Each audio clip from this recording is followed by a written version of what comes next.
먼저 17절 읽겠습니다. 하루는 가르치실 때에 갈릴리의 각 마을과 유대와 예루살렘에서 온 바리새인과 율법 교사들이 앉았는데 병을 고치는 주의 능력이 예수와 함께 하더라.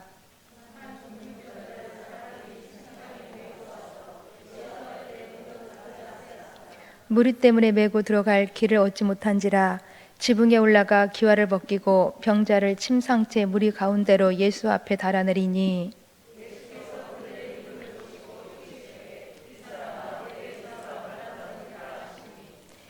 서기관과 바리새인들이 생각하이르되 이 신성 모독하는 자가 누구냐? 오직 하나님 외에 누가 능히 죄를 사하겠느냐?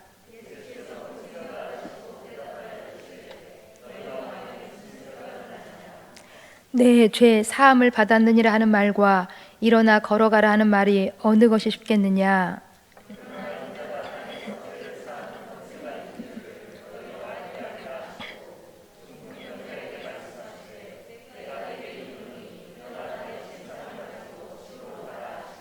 그 사람이 그들 앞에서 곧 일어나 그 누웠던 것을 가지고 하나님께 영광을 돌리며 자기 집으로 돌아가니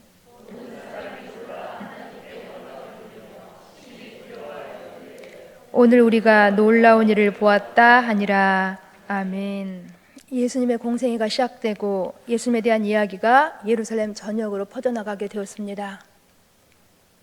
예수님은 서기관과 바리새인들과 같지 않은 매우 새로운 가르침을 주신다더라.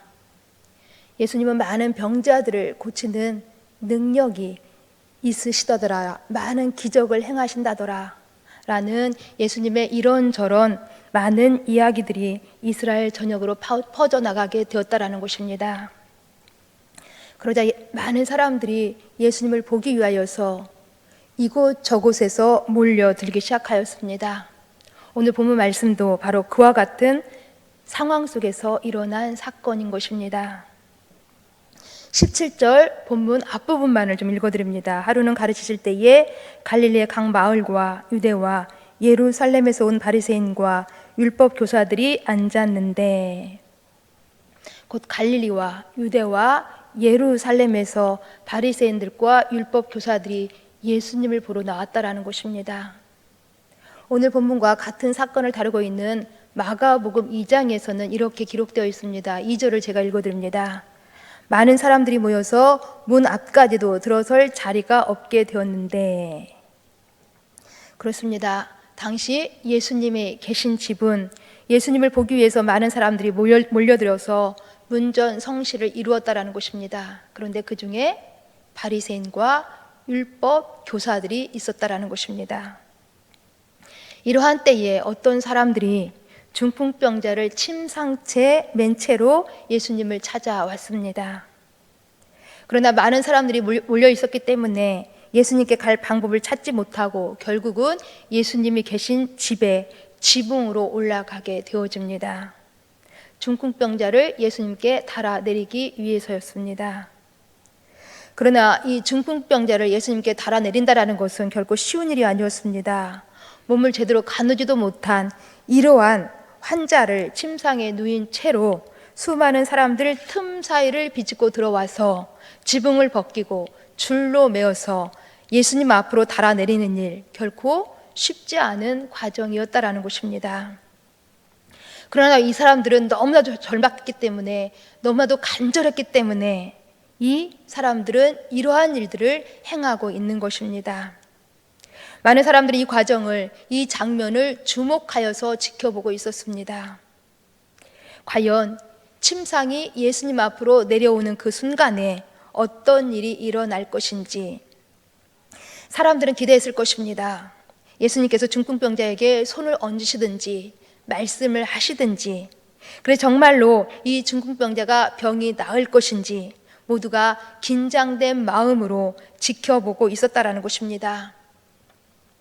그런데 그 순간에 예수님께서는 아무도 기대치 않았던, 아무도 예상치 않았던 아주 뜻밖의 말씀을 하십니다. 본문 20절 말씀을 읽어드립니다. 예수께서 그들의 믿음을 보시고 이르시되 이 사람아 내 죄 사함을 받았느니라 하시니, 이 말씀은 전혀 예상치 않았던, 전혀 기대치 않았던 그러한 말씀이었습니다. 왜냐하면 이 중풍병자가 예수님께 찾아온 이유는 이러한 중풍병자의 지인들이 어렵게 힘들게 이 중풍병자를 침상째 예수님께 달아내린 이유는 병에서 낫기 위한 것이었지 결코 죄 용서를 받기 위한 그런 것은 아니었기 때문입니다. 지금 당장 이 중풍병자에게 필요한 것은 병에서 낫는 것이었지 결코 보이지도 않는 그 죄 문제를 해결받기 위한 것은 아니었다라는 것입니다. 또한 그 자리에 있었던 많은 사람들도 함께 기대하고 기대했던 것이 이 중풍병자가 극적으로 침상에서 일어나는 그러한 모습이었지 결코 내 죄 사함을 받았느니라 하는 그런 종류의 죄 사함의 선포가 아니었다라는 것입니다. 그런데 다른 데서 문제가 일어납니다. 그 무리들 중에 함께 있었던 바리새인들과 서기관들이 마음속으로 이 예수님이 하신 이 말씀에 대해서 아주 강한 부정을 품게 되었다라는 것입니다. 21절 말씀을 읽어드립니다. 서기관과 바리새인들이 생각하이르되 이 신성 모독하는 자가 누구냐? 오직 하나님 외에 누가 능히 죄를 사하겠느냐? 한번 생각해 보세요.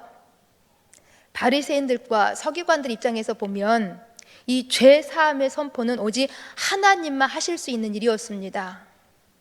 또한 이 권리를 적합하게 부여받은 제사장만이 하실 수 있는 그러한 선포였습니다. 그런데 근본도 출신도 알 수 없는 그러한 예수라는 사람이 갑자기 나타나서 죄 사함을 선포하니 이 사람이 누구이길래 이런 신성 모독적인 발언을 하는가? 바리새인들과 서기관들은 강한 의구심을 품었다라는 것입니다. 그럼에도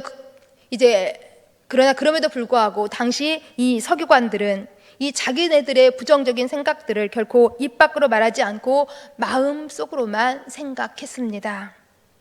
이러한 중풍병자의 사건을 같이 다루고 있는 마태복음에서도 또 마가복음에서도 이렇게 말씀해 주고 있습니다. 마태복음에서 이렇게 말합니다. 어떤 서기관이 속으로 이르되, 마가복음에서도 어떤 서기관이 마음에 생각하기를 이라고 기록되어 있습니다. 그러니까 마태, 마가, 누가 모든 복음서에서 동일하게 기록하고 있는 것은 당시 바리새인들과 서기관들이 자신들의 이러한 부정적인 생각들을 밖으로 드러내지 않고 속으로만 생각했다라는 것입니다. 그러니까 이 문제는 그냥 지나칠 수도 있는 문제였습니다.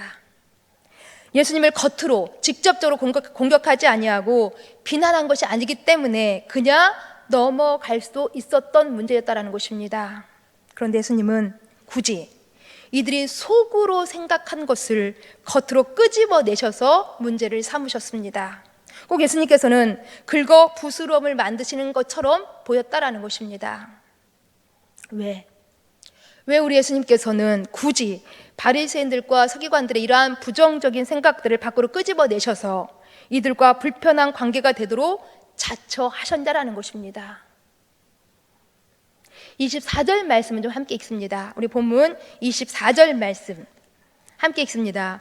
그러나 인자가 땅에서 죄를 사하는 권세가 있는 줄을 너희로 알게 하리라 하시고 중풍병자에게 말씀하시되 내가 내게 이르노니 일어나 내 침상을 가지고 집으로 가라 하시매. 아멘. 여기 말씀을 보시면 오늘 본문의 사건은 단순한 치유의 사건이 아니라는 것을 우리가 알 수가 있습니다. 단순히 중풍병자를 고쳐주시는 그러한 사건만은 아니라는 것입니다. 오늘 본문의 사건은 예수님께서 많은 병자 중에 한 사람을 고쳐주신 것을 넘어서 예수님의 우리 공생의 초기에 예수님께서 이 땅에 오신 그 목적을, 그 이유를 밝히시는 그러한 사건이라는 것입니다. 인자가 땅에서 죄를 사하는 권세가 있는 줄을 너희로 알게 하리라 하시고, 즉 예수님께서 이 땅에 오신 것은 이런저런 병을 고쳐주시기 위하여서 이 땅에 오신 것이 아니라 바로 사람들의 죄의 문제를 해결하기 위하여서 우리를 죄로부터 구원하기 위하여서 이 땅에 오신 것을 밝히고 싶으셨다라는 것입니다. 그런데 당시 사람들의 관심사는 오늘 본문에서도 볼 수 있는 것처럼 예수님의 관심사와 크게 달랐습니다. 17절 후반부를 보시더라도 그때 상황을 기록했던 누가마저도 예수님에 대해서 설명하고 언급하기를 이렇게 기록하고 있습니다. 병을 고치는 주의 능력이 예수와 함께 하더라. 그 당시 누가마저도 예수님을 병을 고쳐주시는 분으로 그렇게 보고 있었다라는 것입니다. 그렇습니다. 당시에 많은 사람들이 우리 예수님께 몰려든 이유는 그렇게 중풍병자와 그의 친구들이 어렵고 힘들게 큰 수고를 하면서까지 우리 예수님을 찾아온 이유는 바로 병 고침을 위해서였다라는 것입니다. 더 나아가서 그 자리에 있었던 많은 사람들의 관심조차도 그 중풍병자가 병에서 낫는가 낫지 않는가 여기에 있었다라는 것입니다. 그러기에 중풍병자와 그의 지인들 또한 그 자리에 있었던 함께 있었던 모든 무리들이 듣기를 간절히 바랬던 우리 주님께로부터 듣기를 바랬던 말씀은 내 죄 사함을 받았느니라 라는 그러한 죄 사함의 선언이 아니라 내 병이 나을 것이다 라는 치유의 말씀이었다라는 것입니다. 그러나 이들의 바람과는 다르게 우리 예수님은 눈에 보이지 않는 죄의 문제에 대해서 말씀하셨습니다. 왜 그러셨을까요? 왜? 사람들은 이 중풍병자의 문제가 겉으로 드러난 질병에 있다고 여겼습니다. 그러나 예수님께서는 이 중풍병자의 문제가 밖으로 드러나지 않은 죄의 문제에 있다고 보신 것입니다. 중풍병자는 병에서 낫는 것이야말로 자신에게 가장 필요한 것이라고 여겼지만은 예수님께서는 죄 사함을 받는 것이야말로 이 중풍병자에게 가장 필요한 것이라고 여기신 것입니다. 이처럼 예수님의 관심사와 사람들의 관심사는 달랐다라는 것입니다. 여기서 더 한 가지, 당시 사람들의 관심사와 우리 예수님의 관심사가 얼마만큼 크게 달랐는지 한 가지 더 예를 들어보면은 뒤에 누가복음 12장을 보시면 이러한 이야기가 나오고 있습니다. 어떤 사람이 유산 상속 문제로 예수님께 중재해 줄 것을 가지고 찾아옵니다. 형이 자신에게도 유산을 나눠줄 것을 좀 예수님께서 이해하게 좀 해달라는 것입니다. 근데 이때 예수님께서 이 사람에게 무엇이라고 말씀하신 줄 아십니까? 이렇게 말씀하십니다. 이 사람아, 누가 나를 너의 재판장이나 물건 나누는 자로 세웠느냐라고 말씀하십니다. 곧 즉시 그의 요청을 거절하셨다라는 것입니다. 사실 우리 예수님께서는 얼마든지 유산 상속 문제를 지혜롭게 해결하실 수 있는 분이셨습니다. 또 우리 예수님께서는 얼마든지 모든 병을 고치실 수 있는 분이셨습니다. 얼마든지 우리들의 모든 삶의 문제를 해결해 주실 수 있는 분이시라는 것입니다.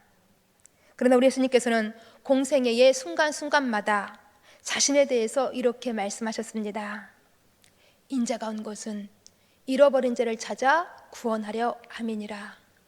인자가 온 것은 섬김을 받으려 함이 아니라 모든 사람을 위하여서 자기 목숨을 대속물로 주려 함이니라. 이렇게 결정적인 순간마다 예수님께서는 자신에 대해서 말씀하시기를 나는 너희 죄 때문에 죄의 문제를 해결하기 위하여서 왔다. 나는 너희를 죄로부터 구원하기 위하여서 왔다 라고 말씀하셨다라는 것입니다. 그렇습니다. 우리 주님께서 진정으로 우리에게 가르쳐 주시고자 하셨던 것은, 진정으로 우리가 알기를 바라셨던 것은 예수님에게 중풍병을 고치는 능력이 있다라는 것이 아니라 죄를 사하는 능력, 구원하시는 능력, 이것이 있다라는 것을 우리가 알기를 바라신 것입니다. 여기까지 여러분 정말 이 사실을 인정하고 믿으십니까?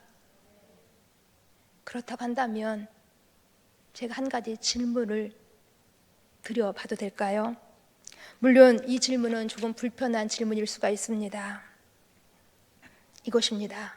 여러분에게 혹이라도 둘 중에 하나를 선택하라고 한다면 여러분은 어떤 선택을 하시겠습니까? 곧 중풍병에서 낫는 것과 제 사함을 받는 것, 질병에서 낫는 것과 구원받는 것.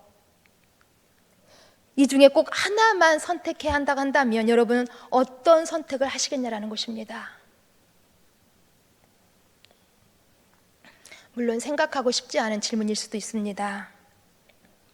그러나 누가 뭐래도 중풍병에서 낫는 것과 죄 사함 받는 것 결코 비교의 대상이 될 수가 없는 것입니다.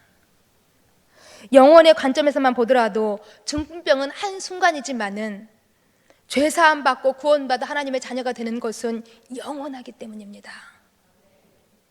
그러기에 중풍병에서 낫는 것과 죄 사함을 받는 것 하나만을 선택하라고 한다고 한다면, 물론 오늘 본문의 중풍병자처럼 질병에서 낫고 죄 사함도 받고 그러면 가장 좋겠지만은, 만약에 둘 중에 하나만을 선택해야 한다고 한다면 어느 선택이 더 현명하냐는, 어느 선택이 더 지혜로운 선택인가 하는 것을 우리 모두는 이미 더 잘 알고 있으리라고 봅니다.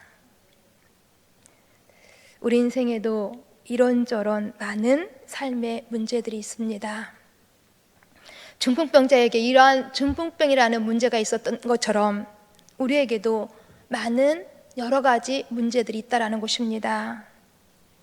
이 모든 삶의 우리들의 모든 문제들을 하나님께서는 물론 다 해결해 주실 수 있는 분이십니다. 그러기에 이번 우리는 세일의 새벽기도로 하나님 앞에 나아가고 있습니다. 하나님께서 우리의 문제를 해결해 달라는 것입니다. 하나님께서 제발 좀 우리의 문제 가운데 간섭해 달라는 것입니다. 우리의 문제 속에서 하나님의 은혜를 보여 달라는 것입니다. 그런데 때로 하나님께서는 우리가 처한 문제들에 대해서 침묵하기도 하십니다. 또 때로는 우리가 원하는 것과는 다른 응답을 하나님께서는 주시기도 하십니다. 우리는 이럴 때마다 실망이 되며 낙심이 되지요. 그러나 이러한 순간이라도 우리들이 반드시 기억해야 할 것이 하나 있다라는 것입니다. 바로 우리가 예수님께로부터 받은 죄사함의 은혜, 구원받은 이 은혜, 이 은혜는 결코 우리 삶의 어떤 모든 문제들을 다 더한 것보다도 훨씬 더 큰 것이며, 세상의 그 모든 불행을 다 덮고도 남을 만한 가장 큰 복, 가장 큰 은혜가 된다라는 이 사실이라는 것입니다. 그러게 오늘 본문의 중풍병자는 가장 큰 은혜를 받은 사람이 되었습니다. 그럼 물론 질병의 문제를 해결받기 위하여서 우리 예수님께 나왔지만은 이 문제와는 비교도 되지 않는 죄 사함의 문제를 해결받았기 때문입니다. 신명기 33장 29절에 보시면 모세가 이제 자기는 죽기에 헤어지게 될 이스라엘 백성들을 향하여서 유언을 하게 되어지는 때에 이런 유언을 하게 되었습니다. 이스라엘이여 너는 행복한 사람이로다. 이스라엘이여 너는 행복한 사람이로다. 그런데 한번 객관적으로 생각해 보시기 바랍니다. 당시 이스라엘이 처한 그 상황이 행복한 상황이었습니까? 당시 이스라엘은 여전히 광야 한가운데 있었습니다. 특히나 40년이나 믿고 의지했던 이 지도자 모세를 잃게 되는 그러한 상황에 있었습니다. 여전히 정착할 집도 없이 유리방황하는 상황이었습니다. 이러한 상황 속에서 어떤 대적이 나타나서 자기들을 해할지도 모르는 그러한 상황이었습니다. 아주 위험하고 많은 문제들이 산적해 있었던 그러한 상황이었다라는 것입니다. 그러기에 정말 세상에서 말하는 행복의 조건이라고는 전혀 찾아볼 수도 없는, 하나도 갖추지 못한 그러한 상황이었다라는 것입니다. 그런데 이러한 이들의 형편, 이들의 상황을 너무나도 잘 알고 있었던 모세가 이런 말을 했다라는 것입니다. 이스라엘이여 너는 행복한 사람이로다. 모세가 이스라엘 백성들이 앞으로 고생할 것을 몰랐겠냐라는 것입니다. 앞으로 이들에게 어떤 문제가 닥쳐올지 몰랐겠냐라는 것입니다. 모세는 앞으로 이들이 어떤 일을 겪어야 하는지 다 알고 있었습니다. 요단강을 건너서 가나안 땅에 있는 그 많은 부족들과 전쟁을 치러야 한다는 것조차도 다 알고 있었습니다. 그러나 그럼에도 불구하고 모세가 하는 말이 이것이었다는 것입니다. 너는 행복한 사람이로다. 그 이유가 무엇이었을까요? 바로 그 다음에 답이 나오고 있습니다. 여호와의 구원을 너같이 얻은 백성이 누구냐? 이스라엘에 너는 행복한 사람이로다. 여호와의 구원을 너같이 얻은 백성이 누구냐? 바로 이것입니다.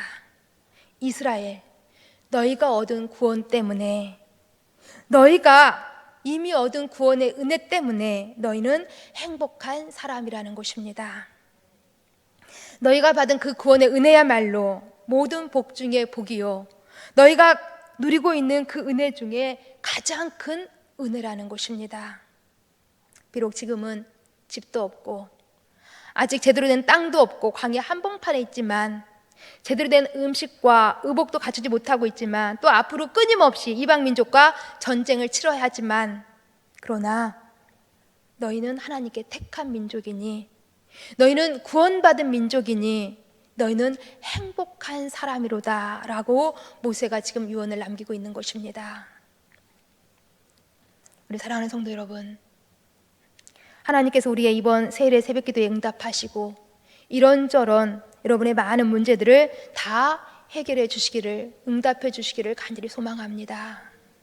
그런데 혹시 바라는 대로 우리의 문제가 해결되지 않더라도 너무 실망하거나 낙심하지 마시기를 바랍니다. 왜냐하면 우리들의 근원적인 행복은, 우리 근원적인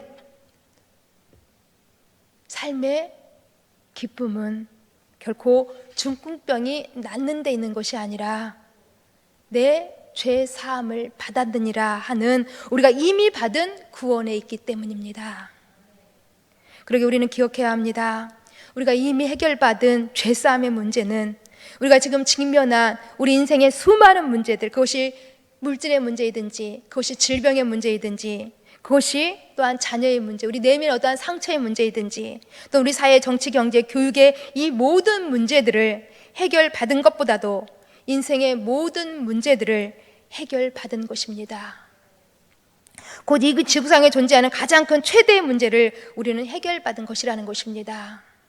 그러게 우리는 삶에 풀리지 않는 이런저런 문제들로 실망하거나 낙심하기보다는 오히려 세상의 가장 큰 문제를 해결받은 사람답게 기뻐하고 감사하는 삶을 살아가야 되는 것입니다. 즉 우리가 값없이 거저받은 그 구원의 놀라운 의미를, 그 가치를 우리가 날마다 깨닫고 그것이 얼마나 놀라운 선물인가 하는 것을 날마다 고백하면서 우리들 구원받은 사람답게 소망과 즐거움으로 어려움과 절망을 이기며 살아가야 한다는 것입니다. 그러게 로마서 8장 35절 37절은 이렇게 말씀해 주고 있습니다. 우리 함께 읽으실까요? 같이 읽습니다. 누가 우리를 그리스도의 사랑에서 끊으리요? 환난이나 곤고나 박해나 기근이나 적신이나 위험이나 칼이랴. 기록된 바 우리가 종일 주를 위하여 죽임을 당하게 되며 도살 당할 양같이 여김을 받았나이다 함과 같으니라. 그러나 이 모든 일에 우리를 사랑하시는 이로 말미암아 우리가 넉넉히 이기느니라. 아멘. 우리가 받은 사랑, 우리가 받은 죄사함의 은혜, 우리에게 허락된 십자가의 능력, 이것은 낙심되고 괴로운 우리들의 삶의 문제들을 겨우겨우 버티면서 넘어가게 하는 그러한 정도의 것이 아니라는 것입니다. 여기 사도 바울의 표현대로 말하자고 한다면 그것은 모든 것을 이기게 하는 능력, 그것도 그냥 겨우겨우 이기게 하는 능력이 아니라 넉넉히 이기게 하는 능력이라는 것입니다. 그러게 사도 바울은 또한 자신에 대해서 실제적으로 이렇게 고백하기도 하였습니다. 내가 그를 위하여서 모든 것을 잃어버리고 배설물로 여김은 그리스도를 얻고 그 안에서 발견되려 함이니. 아멘. 사도 바울은 그리스도와 비교해서 이전에 소유했던 모든 것들을 배설물이라고 표현하고 있습니다. 다소 자극적인 표현이지요. 그러면 왜 이렇게까지 표현하고 있을까요? 그것은 사도 바울은 자신이 받은 이 구원의 은혜가 얼마나 큰 은혜인가를 실제적으로 표현하고 싶었던 것입니다.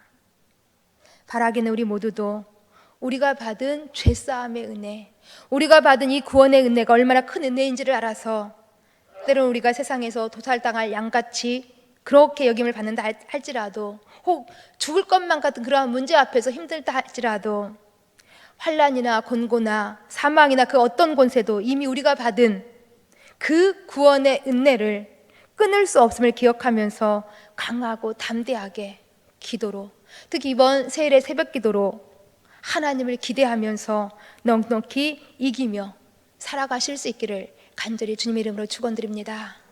함께 기도하십니다. 하나님, 주님의 은혜에 감사함을 드립니다. 그러나 여전히 우리 삶에는 많은 어려운 문제들이 있습니다. 생각지도 못한 일들이 일어나고 때로 그 문제들이 어떻게 대처해야 할지 사실 갈피를 잡지 못할 때도 많이 있습니다. 그러나 하나님, 우리는 이미 모든 문제들 중에 가장 중요한, 가장 어려운 죄의 문제를 해결받은 사람들입니다. 우리 주님께서 십자가로 죄와 사망의 문제를 해결해 주셨기 때문에 이렇게 이미 얻은 구원의 은혜, 죄사함의 은혜를 늘 가슴에 기억하면서 또 다른 어떤 환난이나 공고 앞에서도 우리 절망하지 않고 기도로, 특히 이번 세일의 새벽 기도로 하나님을 기대하며 넉넉히 이기며 살아갈 수 있도록 도와주옵소서. 예수님 이름으로 기도합니다. 아멘.